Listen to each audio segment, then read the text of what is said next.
안녕하세요. 미국 주식하는 인겐입니다. 오늘 미국장 한번 보겠습니다. 구독과 좋아요 부탁해요. 오늘은 3대 지수 모두 상승으로 마감했습니다. 다우는 0.26% 상승을 했고 S&P 500은 0.57% 상승 마감했습니다. 그리고 나스닥은 오늘 1.63% 상승 마감했는데요. 주요 기업을 보시면 빅테크 기업들의 상승세가 눈에 띄었습니다. 애플은 오늘 0.2% 상승을 했고 마이크로소프트와 구글은 2% 가까이 상승을 했습니다. 그리고 테슬라는 오늘 3.7% 상승으로 마감했는데요. 반도체 섹터를 보시면 엔비디아가 5.32% 상승을 했고 AMD 역시 5% 이상 상승을 했습니다. 그리고 아래 보이시는 은행주 역시 오늘은 1% 가까이 상승을 했는데요. 오늘 나스닥 시장은 장중 극심한 변동성을 나타내며 1% 가까이 하락을 했지만 장 막판 저가 매수세가 들어오면서 결국 1.6% 상승으로 마감했습니다. 그리고 시장은 이번 주 FOMC 정례 회의 결과에 주목을 하고 있는데요.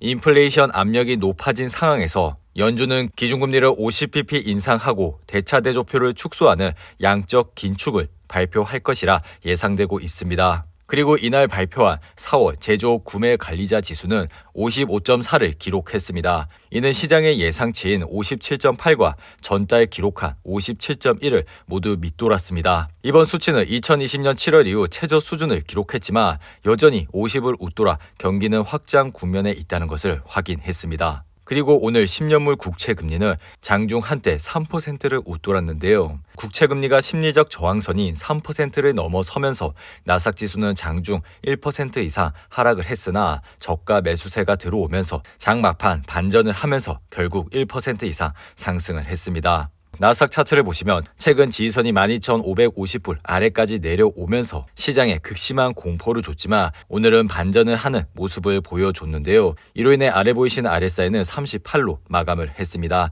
나스닥 시장은 올해 초부터 지속적으로 하락을 하면서 지난 3월 FOMC 회의 전까지 바닥을 치고 반등을 하는 모습을 보여줬는데요. 이번에도 그와 유사한 흐름세가 이어질 가능성이 높아지고 있습니다. 이번 FOMC 회의에서 시장은 50bp 기준금리 인상이 될 것이라 생각을 하고 있고 이러한 영향세로 인해 다시 한번 바닥을 찍고 단기적인 반등이 일어날 가능성이 있는데요. 하지만 이러한 상승세가 지속적인 상승을 불러일으킬지는 지켜봐야 할 것이라 생각이 듭니다. 최근 중국이 코로나19로 인해 도시를 봉쇄하고 있고 아직까지 러시아와 우크라이나 전쟁이 끝나지 않은 상황으로 인해 시장의 불안 요소는 여전히 남아있는 상태고 만약 연준이 이번 5월에 50bp를 올린다고 하고 6월에 75bp를 인상을 하게 된다면 시장은 다시 한번 충격을 받을 수가 있기 때문에 이러한 점을 잘 지켜보시고 투자를 해주시면 좋을 것 같습니다. 그리고 지난 주말 버크셔 해서웨이에 주주총회가 있었는데요. 버크셔 해서웨이는 이번 주주총회에서 에너지 업체에 대한 투자를 대폭 늘린 것으로 나타났습니다. 버크셔 해서웨이는 지난해 연말 기준으로 쉐보론에 45억 달러 상당의 지분을 지니고 있었지만 이번 1분기 말에는 260억 달러까지 규모를 늘렸습니다. 쉐보론의 차트를 보시면 오늘 2% 가까이 상승을 하여 아래 보이시는 RSI는 46으로 마감을 했습니다. 쉐보론은 올해 초부터 지속적으로 상승을 하면서 주가가 큰 폭으로 올라왔는데요. 그리고 최근에는 173불을 찍고 159불까지 내려온 상태입니다. 그리고 버핏은 비디오 게임 업체 액티비전 블리자드의 지분을 9.5% 보유하고 있다고 밝혔는데요. 그는 마이크로소프트의 액티비전 인수가 성사될 것으로 베팅을 하고 차익 거래를 위해 이 회사 지분을 늘리고 있다고 언급했습니다. 블리자드의 차트를 보시면 오늘 3% 이상 상승을 하여 아래 보이시는 RSI는 46으로 마감을 했습니다. 지난 1월 마이크로소프트가 블리자드를 인수한다고 밝힌 이후 주가가 25% 이상 급등을 하고 그 이후 블리자드의 주가는 다소 내려가고 있는 모습을 보여주고 있는데요. 하지만 현재 78불이라는 주가가 마이크로소프트에서 인수를 하고 있는 가격보다 낮기 때문에 버핏은 아직까지 블리자드를 매수를 하고 있는 것으로 밝혔습니다. 그리고 버핏은 블리자드의 주가가 아직도 저평가됐다고 밝혔고 지분을 현재 9.5%에서 계속 늘려나가겠다고 언급했습니다.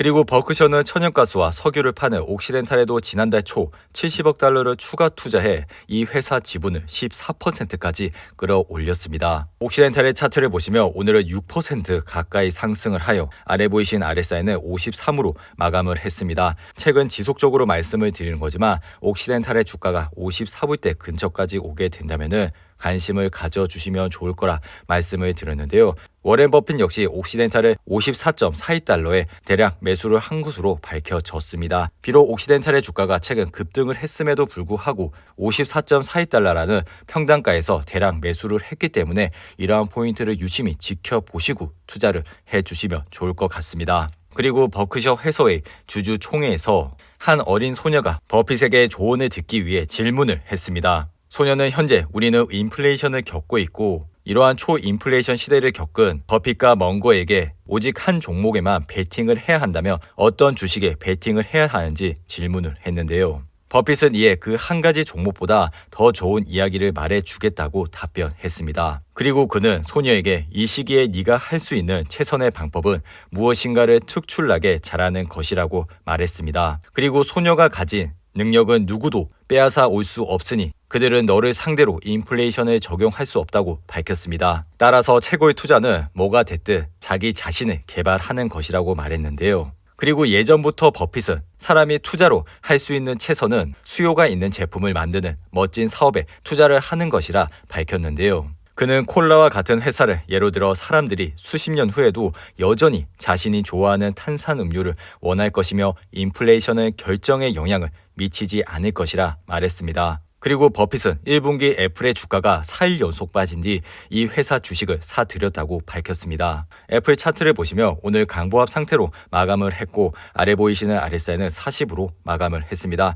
하지만 장중 3% 가까이 떨어지면서 주가는 153불대까지 떨어졌었는데요. 워렌 버핏도 이번 1분기 애플의 주가가 많이 떨어졌을 때 추가로 7,600억 원 정도 애플을 추가 매수를 했고 이로 인해 항상 주가는 올랐을 때보다 떨어졌을 때 관심을 가져주시면 좋을 것 같은데요. 그리고 비트코인 시장을 보시면 현재 38,000불 윗선에서 흐름을 이어가고 있습니다.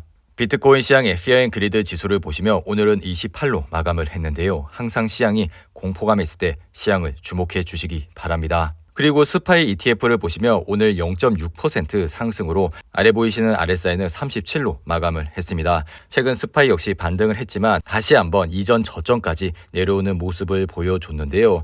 이번 주 FOMC 회의 결과가 나오고 금리가 인상이 되면 앞으로는 지속적으로 금리가 올라갈 가능성이 높아지게 됩니다. 그리고 이러한 흐름세가 지속적으로 이어지게 된다면 점점 금리는 올라가고 저희는 고금리 시대까지 준비를 해야 하는 상황이 올 수가 있는데요. 이러한 시장 환경에서 개별 주식을 하시면서 수익을 내시기가 굉장히 쉽지가 않다는 것을 알고 계실 겁니다. 하지만 스파이와 같은 좋은 ETF에 매달 적립식으로 투자를 하시게 된다면 앞으로도 좋은 수익을 얻으실 수가 있다고 생각이 드니 이러한 점을 잘 참고하시고 투자를 해주시면 좋을 것 같습니다. 그리고 주식시장의 피어앤그리드 지수를 보시면 오늘은 30으로 마감을 했습니다. 항상 시장이 공포감에 있을 때 시장을 주목해 주시기 바랍니다. 이상으로 오늘의 영상은 이렇게 마무리를 하고요. 오늘 하루도 잘 버티신다고 고생하셨습니다.